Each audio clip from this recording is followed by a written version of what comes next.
And he said, well, just think of 3 things that aren't made of wool and you'll be all right. And I thought, yeah, I will, but I won't write them down, you know. I'll come out every night and I'll just make them up. I'll exist in the moment. I'll trust it to chance. I'll improvise, like Eddie Izzard pretends to do. And when you've tried to do it, you realise why he doesn't. It's hard. It's hard to do. It's much easier to just go in every sentence and give the illusion of spontaneity. So I came out. Let it go. So I came out the first night, I went, yeah, perhaps you'd like to talk to one of my colleagues, and I said, you know, the stick, the wood, and then I said, the toaster, and again, there was no laugh. So I thought, why is that? And I went home and I thought, yeah, it's because the problem is, the toaster is an electrical item, and the people are thinking, is that working in Curry's, or is it for sale there? Yeah, but I was chasing the problem down. Basically, I realised I needed 3 things that were neither electrical nor woolen, right? But it's quite hard to think of that. Sir, think of a thing. Weather vane. Weather vane. The act of cunnilingus. Weather vane, the act of cunnilingus, and... A banana. What? A banana. A banana. Weather vane, the act of cunnilingus, and banana. Well, admittedly, those are quite good. They're not electrical nor woolen. Weather vane, banana, good. The act of cunnilingus is particularly good because that takes us into an area where concepts are working in a shop. It's good. It's certainly... I was in Aspen, Colorado 2 weeks ago. In America, you beat them hands down. The American audience, their first 2 suggestions were a scarf and a kettle. Woolen and electrical. Straight. Although, to be fair, this wasn't the part of the set they liked least, you know?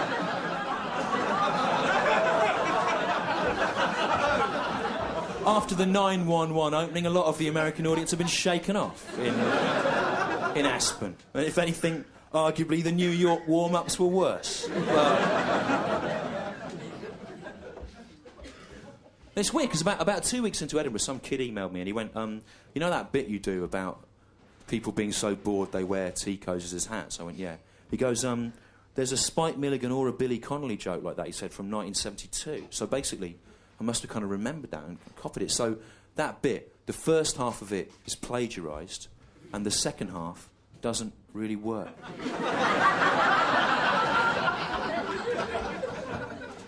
But I was making a number of kind of crass generalisations about Americans, though. I don't really believe any of them. And I did it for comic effect. And I don't understand how anyone can have a kind of generalised view about another nation or race. I certainly don't. And I think it's because I'm different to a lot of you. I'm not necessarily better, but I'm different. And I'm better, let's face it. And I think it's because I feel a little bit kind of removed from your human society, because I'm adopted. I'm an adopted man, and so I'm suspicious of notions of identity or nationhood. For example, I grew up thinking that I was English, right? But about 2 years ago, I found out, this is true, I found out that my real father is Scottish, right? Which, of course, means that I'm Scottish, because as you'll know, Scottishness is passed on through the male genes, like a disability, and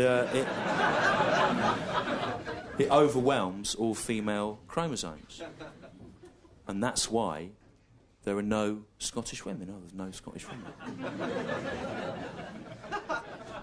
None here. There are men in kilts, but that's just nature trying to find its own level. And if a Scottish man wants to breed, of course, you have to travel south of the border. Normally, you get as far as a major English railway station, get off the train, lie down in a gutter drunk, and hope some pollen lands on you.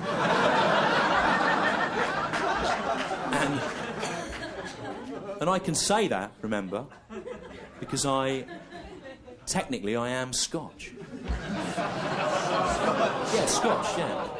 Genetically, if not culturally. But I think that, even though I grew up thinking I was English, I think I always knew that I was one of you, you know, because I'd go into school Monday mornings and people would go, "Did you see the sport at the weekend, Stu? The brilliant sport that all men must like, with England winning in it. It was good, wasn't it?" And I go, "No, in fact, it filled me with feelings of revulsion and disgust." then they go to me, what about the rich tapestry, the tableau of English culture and history? Do you take no pleasure in that? And I go, no, in fact, the whole notion of English culture just makes me feel kind of mentally, physically and spiritually bereft. And they go, what about the English language, the tongue of Shakespeare, Shelley, Blake, Churchill? Does that not stir some residual national pride in you? And I go, no, in fact, whenever I hear an English accent, I have to be physically sick. And I would hear my own voice answering their question, and I would start vomiting as I spoke. So as a child, I hated being English. And yet, conversely, I always harboured secret cravings for shortbread, offal and heroin.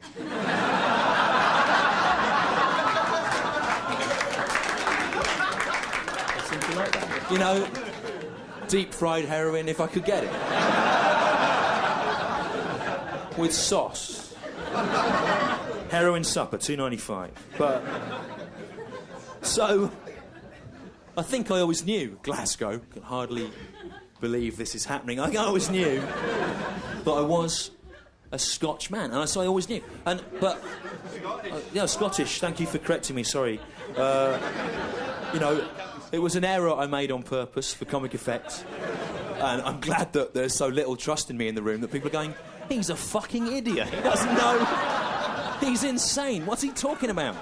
He hasn't done the most basic research." But.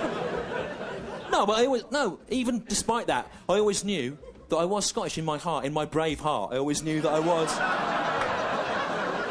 OK, shout out if you've seen the film Braveheart. You've all seen it, shout out. Yeah! OK, now you'll know more than any other audience I've played in the last 3 weeks that Braveheart is the shittest film ever made, right? It was directed by the reactionary Catholic bigot Mel Gibson, and it's full of basic fundamental historical errors which insult your race. And mine by association, right? Here's just 3 off the top of my head. Firstly, William Wallace, Braveheart, your national hero. He wasn't some, noble savage living in a mud hut. We all know that. He was a privileged, educated nobleman, right? Secondly, it's not mentioned by Mel Gibson in the film, but there's some evidence to suggest that he actually fought as a mercenary for the English as a teenager. That's conveniently missed out. Thirdly, you know that French princess? He's supposed to have sex with this French princess in the film, you remember?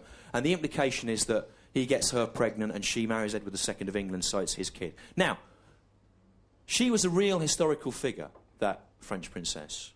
But at the time of the death of William Wallace, Braveheart, your national hero, she was only 4 years old. Now, Glasgow, I'm not saying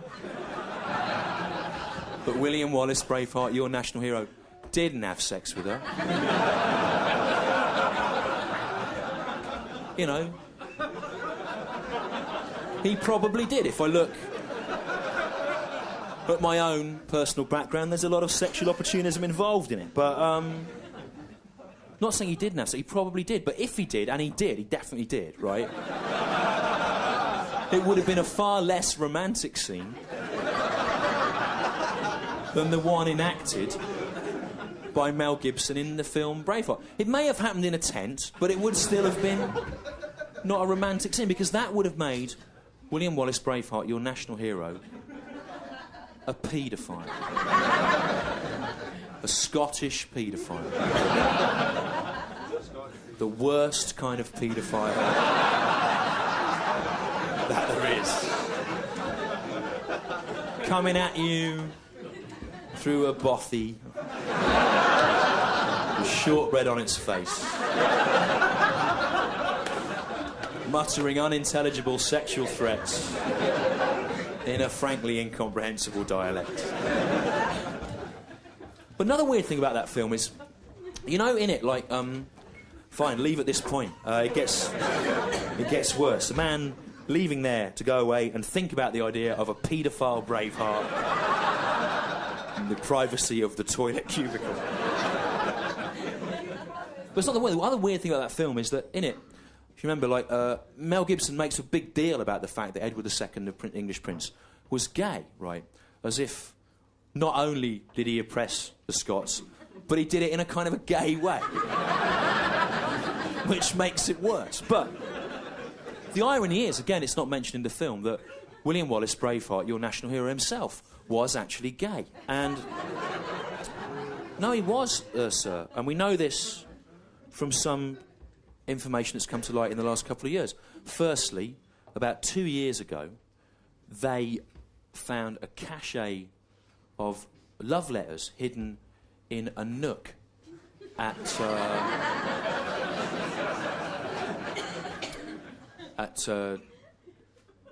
Glamis Castle or somewhere. And the letters were exchanged between William Wallace and Robert the Bruce, and they were full of declarations. They were full of declarations of love and details of their sexual encounters, very vigorous sexual encounters that they had. But that's one thing. Then about a year ago, they found some graffiti on a wall, on an old Scottish wall, on the wall of a broch, actually, which is the Broch of Gurness, which is a real place in the Orkneys. They found it there, and it said the graffiti, which is real, existed. It said, "I am a gay." Signed William Wallace. Braveheart, and the Braveheart bit was in inverted commas, so they knew that meant it was real. It was like a fun nickname, you know, it's like real. So, William Wallace, Braveheart, our national hero, was gay. And you know, when I was talking about this in Edinburgh in the summer, people were going, well, why didn't we know about that? You know, why is... And the reason is, because the graffiti and the letters were written in Gaelic, so it wasn't translated. And people going, well, why wasn't it translated? That's just the ancient language of our nation, of the Scots. Why wasn't it translated? But it wasn't. What Gaelic actually was a very kind of highly evolved form of medieval Scottish homosexual patois. And the clue's in the name, if you look at it, right? Gaelic, that means gay, homosexual gay, and then lich is language or tongue. So Gaelic is literally the language of gays. And, you know, I was booed off at the Assembly Rooms for saying this in Edinburgh, but it's true, and I don't think it's I think it's really great that our national hero, William Wallace, was gay, because Scotland's always been a much more progressive, liberally minded, and kind of a nation that's not afraid to show its feminine side. And I think that, compared to England, which is a very backward, kind of bigoted place, and I think that it's really good that as we enter the 21st century, one of your national folk heroes can embody a kind of progressive notion of sexual identity. I think that's a really brilliant thing. And I wish that some of the English folk heroes, like King Alfred or Robin Hood or King Arthur, had been gay. But they weren't.